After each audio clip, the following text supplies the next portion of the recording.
3 destiné au métier de la farine. Donc, je me présente, je suis Mathieu Lemaître, artisan boulanger et membre de la Fédération des boulangers de Loire-Atlantique, boulanger-pâtissier de Loire-Atlantique. Voilà. Donc, bonjour à tous. Aujourd'hui, c'est… Alors, bonjour à tous. Dans un premier temps, dans son troisième flash métier, dans le cadre des métiers dédiés à l'alimentation, donc comme Mathieu a déjà un petit peu a pu se présenter, qui est professionnel du secteur pour le coup, donc on va articuler en tout cas cette présentation autour des métiers de la farine. Et puis également, après, à l'issue, bien évidemment, cet enregistrement sera mis à disposition sous notre support InfoCEP à destination du grand public et également des conseillers en évolution professionnelle et autres professionnels qui sont présents aujourd'hui. Petite particularité, merci aux équipes de l'U2P d'être présents également à cette présentation.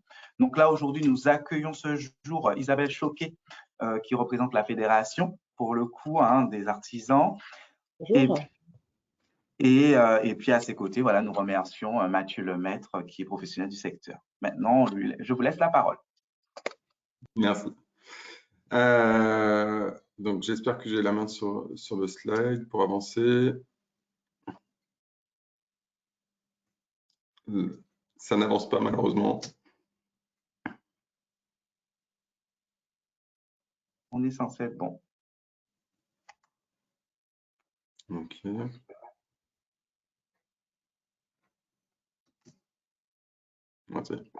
Donc, au programme aujourd'hui, donc les métiers de la farine avec les chiffres clés. Ensuite, les activités principales, les qualités et les compétences des personnes qu'on cherche à recruter, et puis le parcours d'accès au métier, donc qui a évolué au cours de ces dernières années. Il n'y a plus seulement l'apprentissage maintenant qui permet d'accéder à ces métiers-là. Ensuite, on va parler de la rémunération, quelques messages clés à faire passer, et puis on laissera la place à des questions-réponses.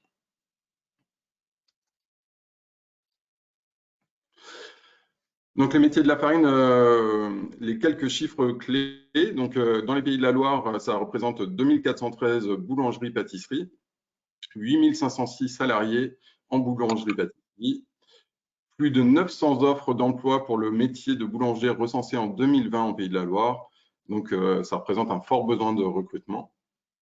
Et 31% des femmes artisans boulangères et 80% de femmes en vente en alimentaire en 2020.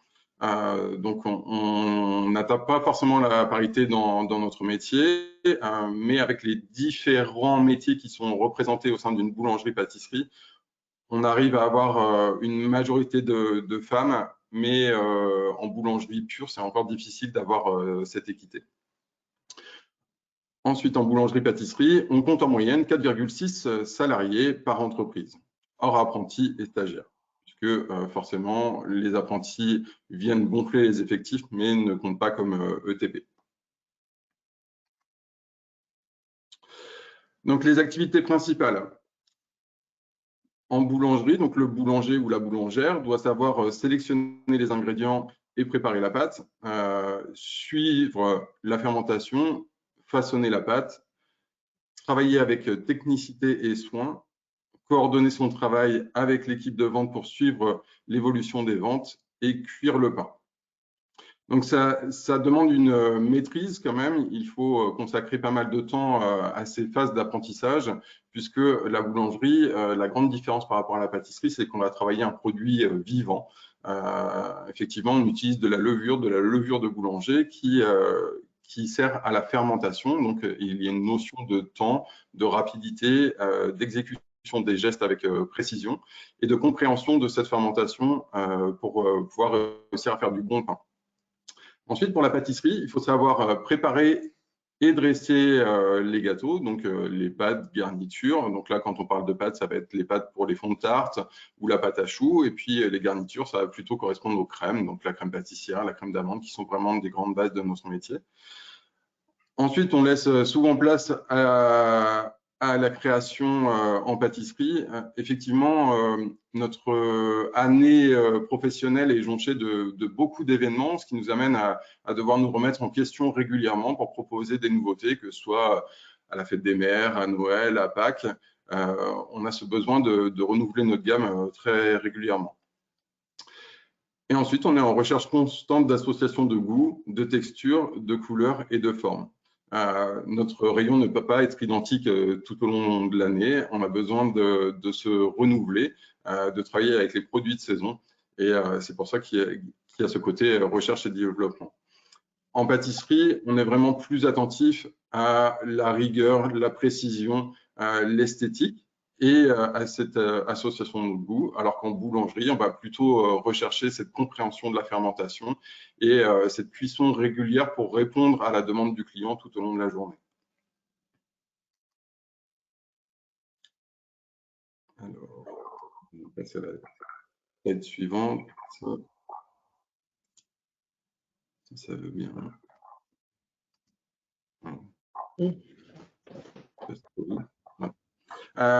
Une autre activité donc, qui a pris beaucoup de place au cours de ces dernières années, c'est le snacking. Donc, préparer les sandwichs et des produits traiteurs, donc pizza, quiche et autres. Donc, ça prend vraiment de plus en plus de place dans nos boulangeries-pâtisseries. Malheureusement, pour l'instant, il n'y a pas de formation dédiée, mais c'est une opportunité aussi pour des gens qui n'auraient pas été formés spécifiquement à un métier de la boulangerie-pâtisserie de rentrer dans nos établissements. Ça devient malgré tout de plus en plus intéressant. De plus en plus de boulangers ont à cœur de vraiment tout faire eux-mêmes. Donc, on va utiliser bien sûr du pain fabriqué sur place, mais on va régulièrement fabriquer des sauces, cuire des viandes, apprendre à cuire des légumes. Donc, ça devient un métier vraiment complet. Ensuite, la vente en boulangerie. Donc, il faut savoir accueillir, servir et conseiller la clientèle, procéder à la vente du produit, de l'emballage jusqu'à l'encaissement, et approvisionner et mettre en place les produits en magasin. Les profils pour ce personnel de vente, on a deux axes majeurs, donc issus de la formation, mais malheureusement pour nous, il y en a de moins en moins qui souhaitent faire un CAP, en tout cas dans l'environnement boulangerie-pâtisserie. Mais on a beaucoup de reconversions professionnelles, donc des gens qui arrivent un petit peu plus sur le tard. Et le gros avantage qu'ils y trouvent, c'est ce contact clientèle, savoir faire plaisir aux clients au quotidien. On n'a pas souvent l'opportunité de le faire dans un autre métier. Et puis, les horaires qui pouvaient paraître une contrainte au début finissent par devenir un avantage. Quand on travaille en décalé, effectivement, avec des horaires du matin et des horaires de l'après-midi, ça permet aussi de concilier une vie de famille différente et de laisser peut-être ses enfants en garde moins longtemps. C'est pour ça qu'on arrive à recruter malgré tout. Et puis, de nombreux boulangers pâtissiers ont fait des efforts aussi sur la rotation des plannings pour réussir à proposer un week-end de temps en temps pour que ça devienne un petit peu moins contraignant. C'est un métier aussi assez difficile puisque il faut avoir du rythme toute la journée, savoir dire bonjour, s'il vous plaît, merci, au revoir, de très nombreuses fois dans une même journée, mais c'est aussi très valorisant. On a des sourires tout au long de la journée et la fierté de vendre des bons produits bien faits et artisanaux. Alors.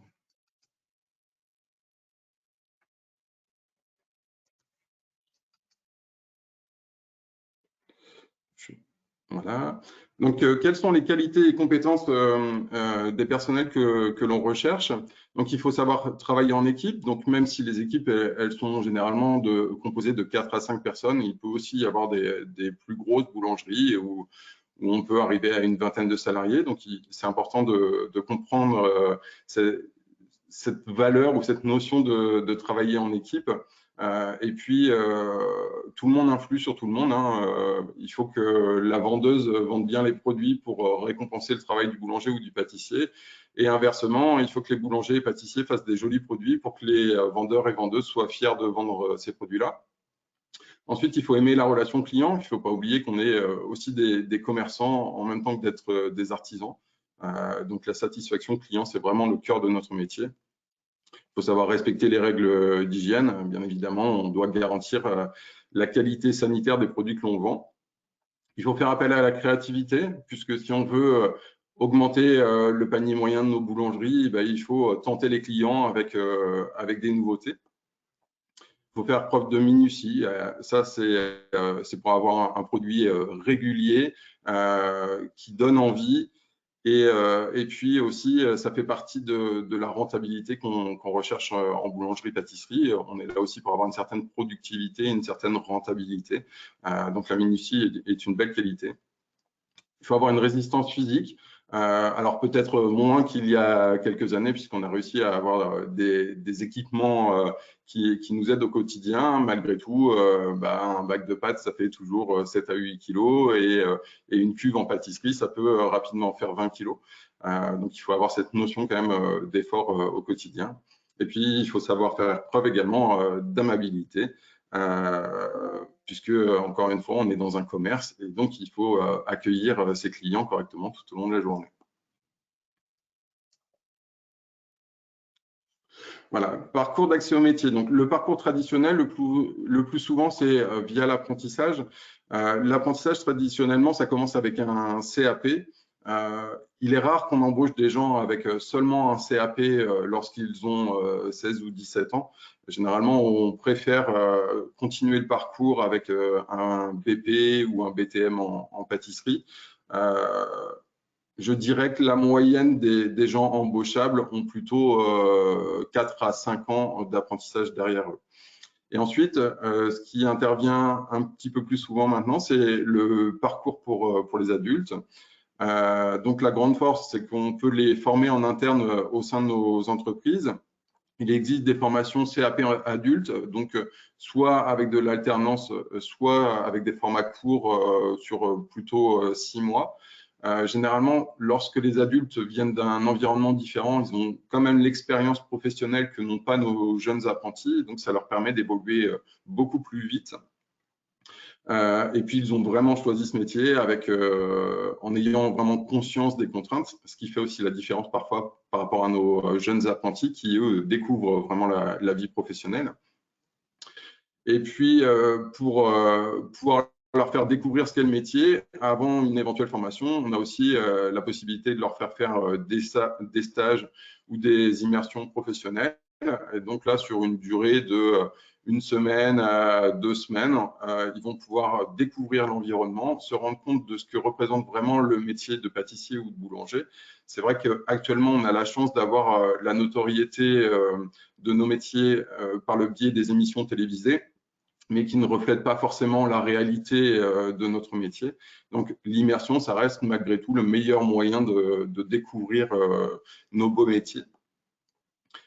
C'est la même chose pour les équipes de vente. On peut aussi tout à fait proposer des périodes de stage et d'immersion professionnelle dans notre environnement. Et puis, on peut aussi proposer des PMSMP. Donc, c'est la période de mise en situation professionnelle où là aussi, on peut s'inscrire sur des durées de 1 semaine à 15 jours pour faire découvrir l'environnement.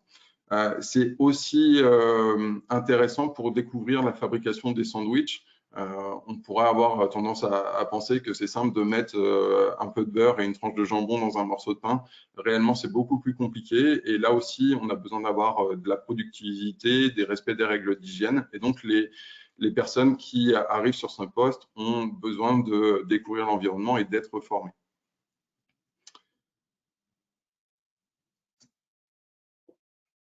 Donc la rémunération dans notre environnement. Donc pour le métier de la vente, les salaires d'entrée se situent aux alentours de 20 000 € brut annuels. Donc là aussi, il peut y avoir des écarts assez significatifs entre une petite structure et une structure un peu plus importante. Mais principalement, la différence de rémunération est surtout liée au temps de travail. Souvent, ce sont des contrats à 35 heures, mais comme dans le milieu de l'alimentation, on peut essayer d'améliorer ses revenus en travaillant un petit peu plus. Et puis, le fait de travailler le dimanche et les jours fériés permet aussi de gagner un peu mieux sa vie. la fourchette évolue forcément après 10 années d'expérience, donc on arrive aux alentours de 21 600 euros bruts annuels. Et puis, la convention collective prévoit aussi une prime de fin d'année qui n'est pas tout à fait un 13e mois, mais qui est de l'ordre d'un demi-mois de salaire moyen. Ensuite, pour les métiers de boulanger, donc la fourchette de rémunération à l'entrée, c'est 21 000 euros bruts annuels. Après 10 ans où l'évolution au cours de la carrière peut aller jusqu'à 30 000 euros bruts annuels. Donc là, on va plutôt s'adresser à un chef boulanger qui a une petite équipe en responsabilité. On a aussi les majorations des heures de nuit, la prime de fin d'année aussi, comme pour l'équipe de vente. Et c'est ces majorations donc, de travail de dimanche et de jours fériés qui permettent là aussi de compenser la contrainte que pourrait représenter le travail de nuit et le dimanche. Au même titre que pour l'équipe de vente, de nombreux artisans ont su s'adapter et proposent des rotations d'équipe, ce qui permet d'avoir aussi un week-end de temps en temps. Et pour le métier de pâtissier, on va retrouver à peu près la même fourchette de rémunération qu'en boulangerie. Donc à l'entrée, on est plutôt sur 21 000 euros bruts annuels. En cours de carrière, on peut aller aussi jusqu'à 30 000 euros bruts annuels avec la responsabilité d'une petite équipe. Et puis, on a là aussi les primes de nuit, la prime de fin d'année conventionnelle. Et puis, la majoration pour le travail du dimanche et du jour férié permet effectivement toujours d'améliorer les revenus.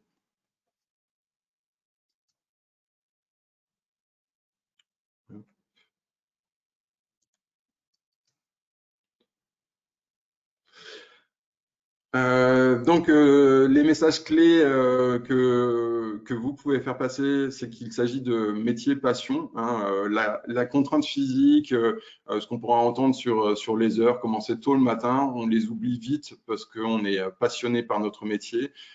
C'est très valorisant de fabriquer des jolis produits et de nourrir la population. On a ce côté satisfaction client. Il y a peu de métiers dans lesquels on peut faire plaisir aux clients tous les jours. La boulangerie-pâtisserie, c'est vraiment de la récurrence. On retrouve souvent les mêmes clients. Et donc, là aussi, c'est hyper valorisant. Ensuite, on a cette proximité. Il y a beaucoup de boulangeries et pâtisseries, quasiment une au minimum dans chaque commune. C'est le métier le plus représenté sur les territoires. Et ensuite, ce sont des métiers qui ont du sens. Se lever tôt le matin, travailler dur,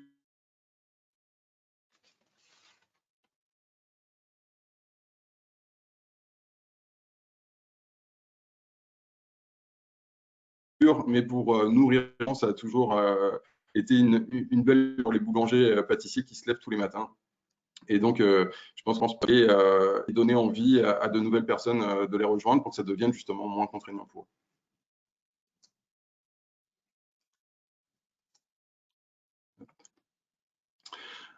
Une question, un profil qui convient. Donc, si vous avez vous-même des questions et que vous pensez que certaines personnes qui recherchent un emploi peuvent correspondre à ces métiers de boulanger, pâtissier, vendeur, vendeuse en boulangerie ou préparateur de sandwich, vous pouvez contacter les secrétaires généraux des organisations professionnelles de votre département. Et donc, pour la Fédération Boulangerie de Loire-Atlantique dans le 44, c'est Isabelle Choquet. Vous avez ses coordonnées qui sont affichées à l'écran. Pour la Fédération de boulangerie de Maine-et-Loire, c'est Emeline Béliard. Pour la Fédération boulangerie Vendée et Mayenne, Stéphanie Bello. Et pour la Fédération boulangerie de la Sarthe, Aude Ramauge. Et donc, vous avez à disposition les coordonnées de tout le monde. Je vous remercie pour votre attention. Et puis maintenant, place aux questions. Peut-être qu'Isabelle, pardon, tu voulais rajouter quelque chose? Non, ce que tu as déroulé, c'est très bien. Après, c'est vrai que quand on parle d'intérêt, donner du sens, en fait, c'est ce qu'on s'aperçoit dans les gens qui veulent arriver dans notre profession, qui viennent de tout profil. Quand on leur pose la question, mais pourquoi vous voulez venir en fait dans la profession? C'est voilà, je veux donner du sens, je veux faire du bien aux gens et Et au moins, avec le pain, la pâtisserie, on fait plaisir. Et voilà. Donc, c'est vrai que c'est vraiment un élément où c'est ce que recherchent les gens en reconversion aujourd'hui. Et sinon, tu as tout dit. Donc, c'est très bien. Merci. Présentation très claire pour le coup, c'est vrai. Et juste une petite question, à moins que vous ayez répondu, mais en termes de perspective d'évolution éventuelle, demain, voilà, vous intégrez un pâtissier, voilà, il fait ses preuves, il y a une ancienneté qui commence à s'installer, il y a un sentiment de vouloir évoluer. Quelles sont les perspectives possibles? Parce que des fois, on peut être confronté à cela. Ouais, les évolutions possibles, donc on peut passer d'un poste d'ouvrier boulanger-pâtissier à éventuellement second du chef. Et puis ensuite, pour devenir éventuellement chef boulanger ou chef pâtissier. En évolution, on pourrait également avoir quelqu'un qui prendrait la responsabilité de l'établissement complet, mais sous la coupe du gérant. Et puis, ça peut aller comme évolution jusqu'à s'installer soi-même et devenir artisan et avoir sa propre entreprise. D'accord, très bien. Bon, ben, en tout cas, ben, c'est vraiment clair. Merci Mathieu pour cette intervention. Ça nous a vraiment permis, en tout cas, de mieux apprécier tous les contours de ces métiers-là, parce que c'est vrai que dans notre pratique aujourd'hui, c'est ce qui est nécessaire de manière, en effet, à accompagner, en tout cas, les personnes qu'on est amené à accompagner, les salariés, entre autres, dans leur démarche, en effet, d'évolution professionnelle, qui se questionnent et qui se demandent, voilà, qui sont en quête de sens, comme on a pu le dire. C'est un terme qui est régulièrement revenu. Mais en effet, souvent, pour en avoir eu des personnes qui voulaient se réorienter vers ce domaine-là, c'était souvent voilà le discours qui était tenu, c'est besoin de donner du sens à ce que je fais, besoin de contribuer éventuellement à cette satisfaction client, plutôt voilà sur voilà de la pratique, en tout cas utiliser ses mains. Donc souvent c'est ce qui est souvent qui ressort beaucoup. Enfin, c'est la polyvalence. C'est vrai que dans ce métier-là, j'ai pu constater, dites-moi si je me trompe, mais c'est quand même un métier aussi qui est associé beaucoup avec beaucoup de polyvalence parce que des fois, ils peuvent être, voilà, des fois, on peut être face à un client qui veut avoir un peu plus d'éléments sur la création du produit réalisé par le boulanger-pâtissier. Il fait une certaine polyvalence également pour le coup. Ouais, c'est sûr. On a des équipes qui sont vraiment aptes à réaliser beaucoup de choses. Déjà, le métier de pâtissier, c'est hyper riche. On ne se rend pas compte, mais ça demande d'énormes connaissances pour tout maîtriser. En boulangerie, on a aussi ce côté rapport à la pâte, mais le métier de boulanger, c'est aussi faire la viennoiserie et c'est ce qui finalement se rapproche de la pâtisserie. Et donc, tourrier viennois, c'est un poste spécifique chez nous. C'est fabriquer les croissants et toutes les pâtes. Et donc, là aussi, on voit bien que le champ d'action grandit. Et puis, quand on est à la vente, eh ben, on peut être amené aussi à aller fabriquer quelques sandwichs, à donner un coup de main derrière. Et donc, oui, ce sont des métiers très riches. D'accord. J'ai une personne qui demande à remettre éventuellement la slide des coordonnées, s'il vous plaît. Oui, bien sûr.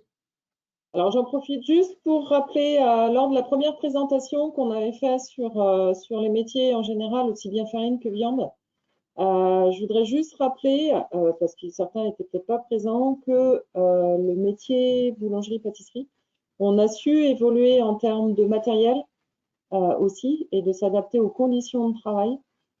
Et les chefs d'entreprise, comme l'a dit Mathieu, se sont aussi adaptés en fonction des demandes et des besoins des salariés en termes de planning et de besoins pour vraiment prendre, enfin, le côté qualité de vie au travail a pris une place importante dans la profession. Et je voulais juste rappeler ça parce que c'est vrai qu'on a bien insisté là-dessus lors de la première présentation. On l'a peut-être un petit peu moins dit aujourd'hui, donc peut-être qu'il y avait des présents qui n'étaient pas là à la première session. Donc je voulais juste rappeler cette chose-là. D'accord. Aujourd'hui, ça fait partie des métiers qui commencent à évoluer pour concilier en effet vie perso et vie professionnelle pour le coup. Oui, c'est ça. En fait, depuis quelques années déjà, grâce aux équipements, les artisans boulangers ont compris que ça ne servait à rien de commencer le plus tôt possible. Au contraire, on essaye de commencer le plus tard possible. Alors, tout est relatif. Un boulanger, ça commence toujours en moyenne entre 3 et 4 heures du matin. Ça reste très tôt, mais comparé aux conditions de vie d'il y a 20 ans ou 30 ans, où les gens commençaient plutôt entre 21 heures et 23 heures, ça fait quand même une belle évolution. Et puis, cette notion de qualité de vie au travail, effectivement, on s'équipe, on essaye d'être plus conciliant sur les plannings. On a des équipes qui grandissent aussi un petit peu hein, quand même dans le milieu de la boulangerie-pâtisserie, donc ce qui facilite les rotations et les remplacements. Donc, c'est quand même moins contraignant qu'il y a quelques années. D'accord. Bon, ben, très bien. Bon, ben, en tout cas, ben, Mathieu et Isabelle, en tout cas, merci beaucoup hein, pour votre intervention hein, qui fut en tout cas hein, très qualitatif et puis très clair surtout. Donc ça, c'est encore un grand merci par rapport à ça. Et puis, dans tous les cas, hein, pour rappel, la séquence, elle est enregistrée et sera donc visible hein, sur InfoCEP, à la fois pour les conseillers, mais également pour le grand public. Hein. Donc, il n'y a pas voilà, il faut pas hésiter à en abuser pour voilà, revisualiser davantage cette slide hein, qui est très claire hein, sur la thématique. Et puis, s'il n'y a pas d'autres questions, ben, je vous souhaite malgré tout une très belle journée et puis à une très prochaine fois. Merci à vous. Merci, bonne journée. Merci. Au revoir. Au revoir.